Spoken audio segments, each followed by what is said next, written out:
খুব খারাপ সময় চলছে গোপাল, মনে একেবারেই সুখ নেই। পুজো এসে গেল, কিভাবে মায়ের আরাধনা করব কে জানে। প্রাকৃতিক বিপর্যয় তো আমাদের শেষ করে দিয়েছে। ত্রাণ দিতে গিয়ে রাজকোষ তো শূন্য, নবাব বাহাদুরের খাজনা বাকি। নবাব বাহাদুরকে একবার আবেদন করুন না মহারাজ। তুমি থামাতো, মন্ত্রী আমি না তুমি?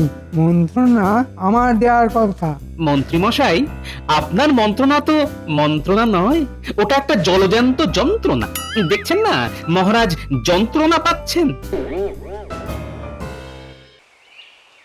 ওই গুলটে, পুজোর আর কতদিন বাকি বলতো? কাল মহালয়া, আর 5 দিন পর ষষ্ঠী। ষষ্ঠী মানে পুজো শুরু, কি মজা! মা দুর্গা আর কত পরীক্ষা নেবে? আমি তো রাজা, আমার তো মনে হয় আমাদের কারো একবার নবাব বাহাদুরের কাছে যাওয়া উচিত। এটা ঠিক বলেছেন মহারাজ, আবেদন নিবেদন করলে নবাব বাহাদুরের মন গলে যেতে পারে। এরে, গোপালকে যদি পাঠিয়ে দেয় তাহলে সব খেলা ভণ্ডুল হয়ে যাবে। কি হলো মন্ত্রী, তুমি চুপ করে গেলে কেন? আহা, কিছু বলো। আচ্ছা, তুমি এক কাজ করো, তুমি বরং চলে যাও। যেতে বলছেন যখন যাব মহারাজ, তবে লাভ কিছু হবে বলে মনে হচ্ছে না। না না, কিছু একটা তো করতেই হবে। আমার রাজ্যে প্রজারা বছরে এই 4টে দিন আনন্দ করবে না, বাচ্চাদের মুখে হাসি ফুটবে না, পুজো হবে না। না না না না না, এ হতে পারে না। মন্ত্রী, তুমি যদি না পারো, আমি গোপালকে পাঠাবো। না না মহারাজ, এসব গোপালের কম নয়। মহারাজ, আপনি আমাকে আদেশ দিন, দেখুন আমি কি করতে পারি। এরে, মহারাজকে আটকাতে হবে। মহারাজ, আমি মন্ত্রী, আমি যাব। গোপাল পররাষ্ট্র সম্পর্কে কি বলছে? এসব গোপালের কম নয়। যাও, নবাব বাহাদুরকে বোঝাও যে ঘূর্ণিঝড়ে ক্ষতিগ্রস্ত গরিব প্রজাদের কাছ থেকে আমি খাজনা নিতে পারিনি, নেওয়া উচিত নয় বলি। আর সেই অনুযায়ী যেন উনিও খাজনাটা মাফ করেন, আমার প্রজারা যেন দুর্গাপুজোর আনন্দ থেকে বঞ্চিত না হয়। দেখ দেখ, আমাদের ঠাকুর কিরকম তৈরি হয়ে গেছে। ঠাকুরের চোখ আঁকা কবে হবে ফুটো কাকা? মহালয়া হয়ে যাবে, আর দেখবে আমার চোখও আঁকা হয়ে গেছে। পট্ট কাকু, আমাকে চোখ আঁকা শিখিয়ে দেবে? আমিও তোমার মতো ঠাকুর বানাবো, চোখ আঁকবো। যথা আজ্ঞা মহারাজ, আমি আপনার সেবক। আমি ওইভাবেই আপনার আবেদন নবাব বাহাদুরের কাছে রাখবো। ছাই রাখবো, বরং আরো বেশি করে বলবো যাতে নবাব বাহাদুর রেগে গিয়ে মহারাজকে বরখাস্ত করে আর সেই শূন্য সিংহাসনে আমাকে বসান। কি গো, বলি ঘুম হবে না? এরকম থম মেরে বসে আছো কেন? আজ যে ভয়ঙ্কর দুর্যোগ গিন্নি, মহারাজ ভীষণ চিন্তিত। এবছরের দুর্গাপূজা হবে কিনা বোঝা যাচ্ছে না গিন্নি। সে কি গো, পুজো হবে না মানে? ওটো ঠাকুর গড়ছে, এর মধ্যে তুমি কি সব আজে বাজে কথা বলছো? আজে বাজে নয় গিন্নি, আজে বাজে নয়। নবাব বাহাদুরের চিঠি এসেছে মহারাজের হাতে, যেখানে নবাব বাহাদুর বলেছেন খাজনা বাকি থাকা চলবে না। তুমি তো জানো ঘূর্ণিঝড়ে রাজকোষ প্রায় শেষ। সে কি গো, তবে কি হবে? এবারে পুজোয় আনন্দ করতে পারবো না? আচ্ছা আচ্ছা, বলি মহারাজ নবাব বাহাদুরের কাছে কাউকে পাঠাচ্ছেন না কেন? মহারাজ মন্ত্রীকে তো পাঠিয়েছেন, কিন্তু আমি ঠিক মন্ত্রীকে বিশ্বাস করতে পারছি না, বুঝলে। তাহলে তুমি চলে যাচ্ছ না কেন? নবাব বাহাদুর তো তোমাকে ভালোই বাসে। বাহ, এতক্ষণে তুমি গোপাল গিন্নির মতন কথা বলেছ। ঠিক আছে, মন্ত্রীর পেছন পেছন আমিও যাব। কোথায় গেছি কিন্তু কেউ জানবে না। মহারাজের পেয়াদা খবর নিতে এলে বলবে যে আমার খুব মন খারাপ হয়েছে, কোথায় বিরাগী হয়ে চলে গেছি। একটু অভিনয় করে কেটে কেটে বলো, কেমন? ও, তুমি চিন্তা করো না, এমন অভিনয় করব না সবাই ভাববে সত্যি। তাহলে কাল সকালে আমিও মুর্শিদাবাদ যাচ্ছি।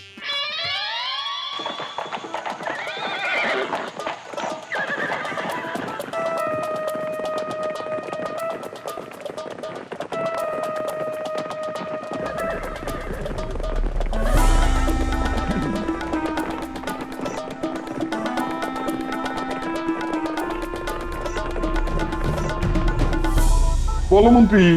নবাব বাহাদুর, আমার বলার কিছুই নেই, শুধু মহারাজের একটি আবেদন নিয়ে এসেছি। রাখা না রাখা আপনার উপর, আমি আপনাকে কোনো অনুরোধ করব না। তার মানে তুমি মহারাজের হয়ে কথা বলতে এসেছো, অথচ মহারাজের আবেদনটা রাখা হবে কিনা সেটা তুমি জোর দিয়ে বলছো না? কেমন কথা? উজির মশাই, ঘূর্ণিঝড়ে প্রজারা বিধ্বস্ত হয়ে গেছে, সেই দিকে মহারাজের কোনো নজরই নেই, অথচ ঘটা করে পুজো উনি করবেন। না না না, এটা তো ভালো কথা নয়। আমার বকেয়া খাজনা দরকার। তো মন্ত্রী, তুমি বলছো কৃষ্ণচন্দ্র ঘূর্ণিঝড়ে কোনো ত্রাণ দেয়নি, তাহলে খাজনার টাকা দিতে ওর আপত্তি কোথায়? সেটাই তো আমি বলেছি, কিন্তু মহারাজ শুনলে তো। না না না না মন্ত্রী, তুমি কৃষ্ণচন্দ্রকে গিয়ে বলো নবাব বাহাদুরই আবেদনে সাড়া দেয়নি, 3 দিনের মধ্যে কাজ না হলে আমি কৃষ্ণনগর আক্রমণ করব। এটাই তো চাইছিলাম। নবাব বাহাদুর অত্যাচারী কৃষ্ণচন্দ্র রায়কে প্রজারা আর মহারাজ হিসাবে দেখতে চান না, এখন ওদের পছন্দ আমি। তাই বলছিলাম, নবাব বাহাদুর যদি কৃপা করে মহারাজের আসনে আমাকে বসান, তাহলে কৃষ্ণনগর রক্ষা পাবে। ঠিক আছে, সে দেখবো। এখন তুমি কৃষ্ণনগরে ফিরে যাও এবং কৃষ্ণচন্দ্রকে বলো খাজনার অর্থ প্রস্তুত করতে, কেমন? জো হুকুম নবাব বাহাদুর, শুধু আমার আবেদনটা একটু দেখবেন। আমি এখন আসছি। বুঝি কৃষ্ণচন্দ্রের মন্ত্রী যা বলে গেল তা কি বিশ্বাসযোগ্য? একটু তদন্ত করলে হয় নবাব বাহাদুর, কারণ মন্ত্রিত্ব আবার রাজা হবার শখ। আমাকে আমাকে একটু ভাবতে দাও। কি হলো, গোপালের বাড়িতে গিয়ে কিছু খবর পেলে? মহারাজ, গোপাল গিন্নি কাঁদতে কাঁদতে বলল সকালবেলা গোপাল কোথায় যেন চলে গেছে। হ্যাঁ, কোথাও চলে গেছে মানে? খুব মনের দুঃখ পেয়েছিল, তাই চলে গেছে। এ কি কাণ্ড! দূর, ভালো লাগে না ছাই। মহারাজ, কিছু একটা করুন, গোপাল যে আর নাই। কোথায় যেতে পারে বলতো গোপাল?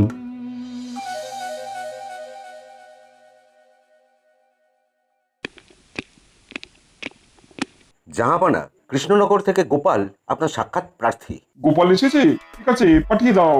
এক্ষুনি পাঠিয়ে দিচ্ছি জাহাপানা। কি ব্যাপার বলো তুজির? মন্ত্রী গেল সকালে, বিকেলে গোপাল চলে এলো। নবাব বাহাদুরের জয় হোক। বলো গোপাল, কি খবর? তুমি কি খবর নিয়ে এসেছো? আর কি খবর নিয়ে আসবো নবাব বাহাদুর? মহারাজ তো মরমে মরে আছে, রাজকোষ শূন্য। তাও তো ধুমধাম করে তোমাদের দুর্গাপুজো করতেই হবে। কৃষ্ণচন্দ্র খাজনার টাকা দিবে না, অথচ পুজো করবে। সে কি নবাব বাহাদুর, মন্ত্রী মশাই বলেননি? নতুন আর কি বলবে? নতুন আর কি বলবে? তোমাদের মন্ত্রী এসে বললে গেল যে ঘূর্ণিঝড়ে মহারাজা তার প্রজাদের কোনো সাহায্যই করেনি, সব পয়সা জমিয়ে রেখেছে পুজো করবে বলে। মন্ত্রী মশাই এই এত বড় মিথ্যে কথাটা বলতে পারলেন? মিথ্যে কথা বলছো কি গোপাল? আমি ঠিক এটাই ভেবেছিলাম যে মন্ত্রী মশাই এসে এটাই বলবেন। হ্যাঁ, তাই আমি কাউকে কিছু না বলে আপনার কাছে সোজা চলে এসেছি নবাব বাহাদুর। ঘূর্ণিঝড়ের তাণ্ডবে মহারাজ ত্রাণ দিতে গিয়ে পুরোপুরি কোষাগার শূন্য করে ফেলেছেন নবাব বাহাদুর। এরপর গরিব প্রজাদের কাছ থেকে কোনো খাজনা তিনি নেননি। তাই আমাদের মন্ত্রীকে দিয়ে আপনার কাছে আবেদন জানিয়েছিলেন যে আপনি যাতে খাজনা মাফ করে দেন। গোপাল, তুমি বলছো বলে আমি বিশ্বাস করলাম। জাহাপনা, আমি প্রথমেই আপনাকে বলেছিলাম না মন্ত্রীর ব্যাপারে? কি রকম যেন একটা গন্ধ লাগছিল। আমি এত বড় একটা পাপ করতে যাচ্ছিলাম। গোপাল, তুমি ভাগ্যিস বুদ্ধি করে এখানে এসেছিলে। আমি তোমাদের পুজো দেখতে যাব। আমি অবশ্যই তোমাদের পুজো দেখতে যাব। পরম সৌভাগ্য নবাব বাহাদুর। আমি মহারাজের তরফ থেকে আপনাকে আমন্ত্রণ জানালাম, আমাদের পুজোয় এসে আপনি প্রসাদ গ্রহণ করবেন। ঠিক আছে গোপাল, তুমি কৃষ্ণচন্দ্রকে কি বললাও যে আমি এবারের মতন খাজনা মাফ করলাম, কেমন? মন্ত্রী মশাইকে একটু ঝুলিয়ে রাখি। আমি যে আপনার এখানে এসেছি সেটা আমি মহারাজকে বলবো, কিন্তু রাজসভার আর কেউ জানবে না। আপনিও একটা নকল চিঠি মহারাজকে লিখবেন, কেমন? নকল চিঠি? তাতে কি লেখা থাকবে? তাতে হুমকি থাকবে। মন্ত্রী মশাইয়ের কথা মতো আপনি মহারাজকে হুমকি দেবেন, আর মহারাজ ভয় পাবার অভিনয় করবেন, আর মন্ত্রী মশাই খুব খুশি হবেন। আর পুজোর দিন সকালবেলা আপনি নিজে উপস্থিত হবেন, পুজো মণ্ডপে পুজো হবে, ভোগ গ্রহণ করবেন, আর আমাদের কৃষ্ণনগরের সমস্ত প্রজা আপনার জয়ধ্বনি দেবে। বাবা বাবা বাবা, কি উত্তম প্রস্তাব। ঠিক আছে, এই গোপনীয়তা বজায় থাকবে। আর তোমাদের পুজো উপলক্ষে আমি তোমাকে 100 বহর উপহার দিলাম। নবাব বাহাদুরের জয় হোক। আমি এখন আসি নবাব বাহাদুর। রাতে সবার অলক্ষ্যে মহারাজের সঙ্গে দেখা করাটা আমার খুব প্রয়োজন। তোমাকে কৃষ্ণনগর পাঠানোর দায়িত্ব আমার, যাতে করে তুমি নির্বিঘ্নে মহারাজের সঙ্গে দেখা করতে পারো। পুজোর পরেই আমি এই কৃষ্ণনগরে রাজা হচ্ছি। হুম, 7 মণ তেলও পড়বে না আর রাধাও নাচবে না। হ্যাঁ। মানে তুমি কি বলতে চাইছো? ওই তোমার রাজা হওয়া নিয়ে একটা ভবিষ্যৎবাণী করলাম আর কি। গিন্নি, তুমিও? হায় রে আমার কপাল। গোপাল, তুমি কোথায় গিয়েছিলে? তোমার গিন্নি বলল তুমি নাকি দুঃখের সকালবেলা কোথাও বেরিয়ে গেছো। ওই নির্দেশই দেওয়া ছিল মহারাজ। আমি আপনাকে না জানিয়ে মুর্শিদাবাদে গিয়েছিলাম মহারাজ। তোমার সঙ্গে মন্ত্রীর দেখা হয়েছে? পাগল নাকি? কেউ জানে না, আর কাউকে জানাবেন না। জানলে খেলাটা নষ্ট হয়ে যাবে মহারাজ। খেলা? কিসের খেলা? পুজো নিয়ে একটা বিচ্ছিরি খেলায় মেতেছিলেন আমাদের মন্ত্রী মশাই, এবং নবাব বাহাদুরকেও মহারাজের বিরুদ্ধে লড়িয়ে দিয়েছিলেন। আমি একটা আন্দাজ করে কাউকে কিছু না জানিয়ে মুর্শিদাবাদে নবাব বাহাদুরের কাছে যাই। ওখানে গিয়ে শুনি মন্ত্রী মশাই আপনার নামে নবাব বাহাদুরের কানে মন্ত্রণা দিয়েছেন। সর্বনাশ! এত এত বড় স্পর্ধা মন্ত্রী! কালকেই মন্ত্রীকে কারাগারে নিক্ষেপ করো। না মহারাজ, না। নবাব বাহাদুর শাস্তি দেবে মন্ত্রী মশাই। আপনি এমন ভান করবেন যে আপনি কিছুই জানেন না, এবং মন্ত্রী মশাইয়ের সঙ্গে দারুণ ব্যবহার করবেন, যাতে মন্ত্রী এসে কিচ্ছু বুঝতে না পারে। আর একটা কথা, এই নাটকটা কিন্তু চালিয়ে যেতে হবে ষষ্ঠী পর্যন্ত। নাটক মানে? নবাব বাহাদুর আপনাকে নকল হুমকি দেওয়া চিঠি পাঠাবেন, আপনি নকল ভয় পাবেন, মন্ত্রী মশাই আসল আনন্দ পাবেন। এটাই তো মজা। তারপর নোটে গাছটা মুড়বে। আমি কালকে খুব দেরি করে রাজসভায় আসবো। রাজসভায় আসার পর আপনি আমাকে খুব ধমকাবেন। বুঝলাম। ঠিক আছে গোপাল, দেখবে দেখবে আমার অভিনয়টা কিরকম। দেখবেন মহারাজ, অতি অভিনয় করে আবার সবটা মাটি করে দেবেন না। সভায় তো সবাই উপস্থিত, একমাত্র গোপাল ছাড়া। কাল থেকে গোপাল কোথায় বিভাগী হয়ে গেছে কে জানে। মহারাজ, গোপাল হলো সুখের পায়রা। আপনার সুখের সময় ছিল যে দুঃখের সময় এসেছে। গোপাল বিভাগী হয়ে কেটে পড়েছে। ঠিক বলেছ মন্ত্রী, ঠিক। আসুক একবার। ওকে এই রাজসভা থেকে যদি দূর না করে দিয়েছি, তো আমার নামও কৃষ্ণচন্দ্র রায় নয়। মহারাজের জয় হোক। নবাব বাহাদুরের কাছ থেকে লোক এসেছে মহারাজ, আপনার সঙ্গে দেখা করতে চায়।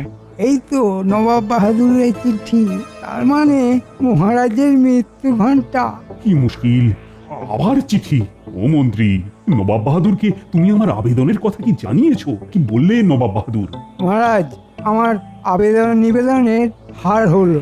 নবাব বাহাদুর খাজনা মাফ করেননি। আমি হাতে পায়েও ধরেছি।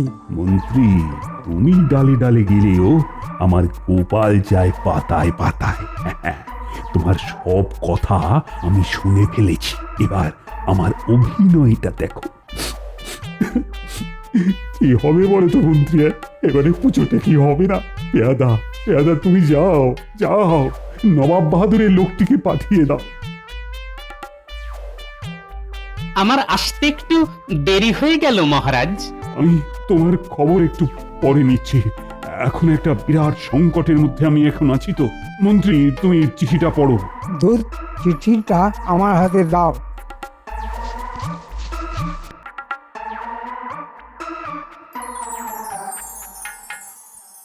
মহারাজ, নবাব বাহাদুর তো হুমকি দিয়েছেন। হুমকি? কি সর্বনাশ! কি লিখেছেন? সর্বনাশ মহারাজ, নবাব বাহাদুর পরশুদিনই আসছেন সৈন্য নিয়ে। খাজনা না পেলে আপনাকে সরিয়ে দেবে মহারাজ। আপনি কিচ্ছু চিন্তা করবেন না মহারাজ, আমি বলছি কিচ্ছুটি হবে না। তুমি সর্বেশ্বরবা, সব জানতা গামছওলা। এই ভয়ঙ্কর সময়ে এত দেরি করে রাজসভায় কেন?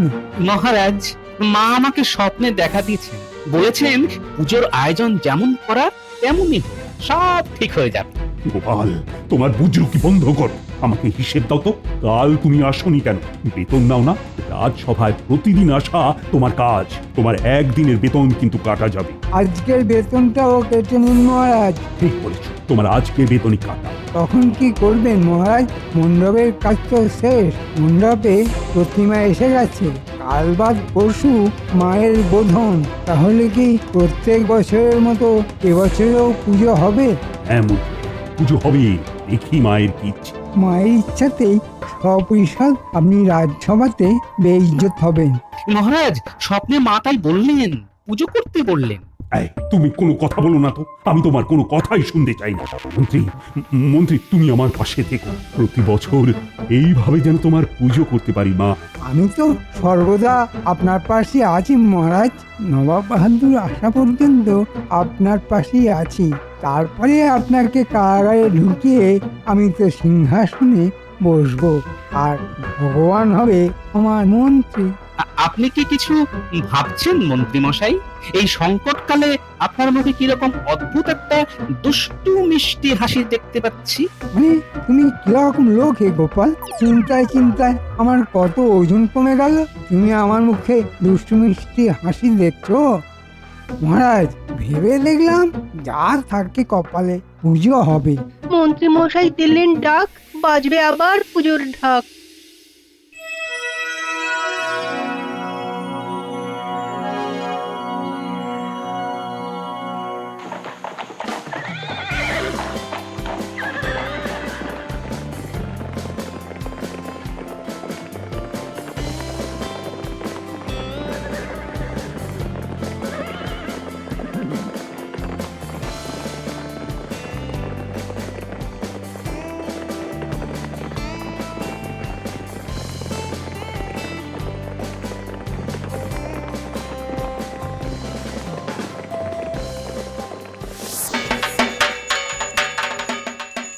ওং রূপং দেহি জয়ং দেহি যশো দেহি ত্রিশো দেহি। এইবার ঢাকি ঢাক বাজাও।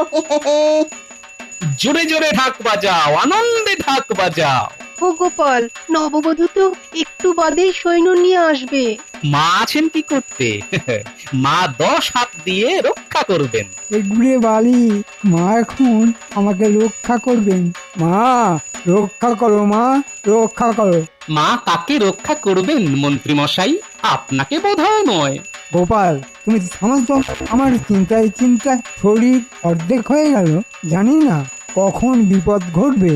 বিপদ ঘটতে আর কয়েক দণ্ড অপেক্ষা করতে হবে যে। কিরে আমার বানর সেনা, আনন্দ কর, পুজোয় আনন্দ কর। ঢ্যাঙ্কুরাকুর ঢ্যাঙ্কুরাকুর ঢাক বাজে, তার সাথে নাচ। গোপাল দাদু, মায়ের বোধন চলছে, আমাদের নতুন পোশাক এবারে হবে না? কে বলেছে হবে না? তোমরা সবাই সারিবদ্ধভাবে দাঁড়াও, আমি তোমাদের হাতে নতুন পোশাক তুলে দেব। কি মজা, নতুন পোশাক হবে।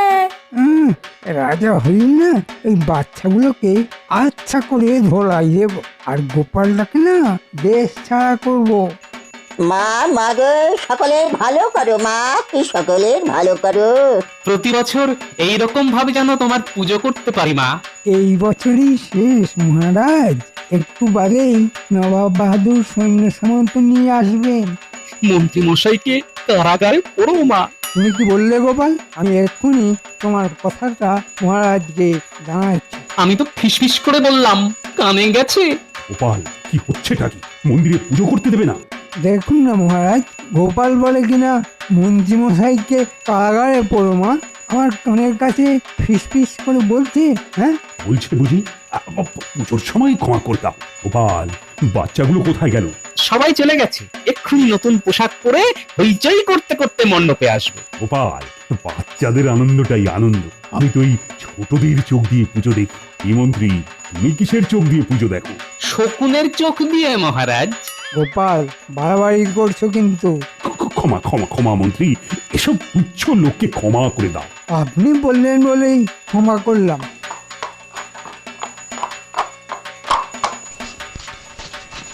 নবাব বাহাদুর আসছেন না কেন? নবাব বাহাদুর এলেই তো সব শেষ। আরে বলতে বলতেই নবাব বাহাদুর এসে গেছেন। নবাব বাহাদুর আসছেন, কি মজা কি মজা। কি মন্ত্রী, নবাব বাহাদুর আসছে বলে তুমি আনন্দ করছো? এতক্ষণ আপনাদের অনেক সহ্য করেছি, আর না, এবার নবাব বাহাদুর এসেছেন, আপনারা সব কারাগারে যাবেন। একই কথা, পাই ব্যথা, ঘোরে মাথা, যাই কোথা। তার মানে মন্ত্রী আমার সঙ্গে বিশ্বাসঘাতকতা করলে? কৃষ্ণচন্দ্র, তোমার পুজোয় আমি এলাম। একটু দেরি হয়ে গেল না নবাব বাহাদুর? হ্যাঁ, তা একটু হলো। কৃষ্ণচন্দ্র, তোমাদের এই দুর্গাপুজোয় সবার হাতে নতুন জামা কাপড় দিতে হবে, তাই না? হ্যাঁ নবাব বাহাদুর। জি, মণ্ডপের এক কোণ থেকে সবার হাতে নবাবের তরফ থেকে নতুন জামা কাপড় প্রজাদের দাও। কৃষ্ণচন্দ্র, আমি কিন্তু পুজোর 4টে দিনই কৃষ্ণনগর থেকে নড়ছি না। ভোগ প্রসাদ সব খাবো, আর তোমাদের সঙ্গে আনন্দ করবো। কি মন্ত্রী, তুমি রাজা হবে না? চলো, তুমি কারাগারের মধ্যে রাজা রাজা খেলো। এ কি বলছেন নবাব বাহাদুর? আমি আমি কারাগারে কেন যাব? রাজদ্রোহিতার অপরাধে মন্ত্রী মশাই, তাই না নবাব বাহাদুর? মন্ত্রী, তুমি কি মনে করো আমার দুটো চোখ? আমার হাজার চোখ। আমি নবাব, আমাকে হাজার চোখ দিয়ে দেখতে হয়, আর সেখানেই তুমি ধরা পড়ে গেছো। গোপাল আসার পর আমি সব বুঝতে পারি। এই জয় সর্বমঙ্গলা মঙ্গলে শিবে সদার্থ সাধিকে শরণে ত্রম্বকে গৌরী নারায়ণী নমস্তুতে সৃষ্টি সিদ্ধি বিনাশায়ং শক্তিভূতে সনাতনী গুণাশায় গুণময়ে নারায়ণী নমস্তুতে। বলো দুর্গা মাই কি? আস্তে আস্তে, আর পাচ্ছি না, ওরে বাবারে, আর পাচ্ছি না।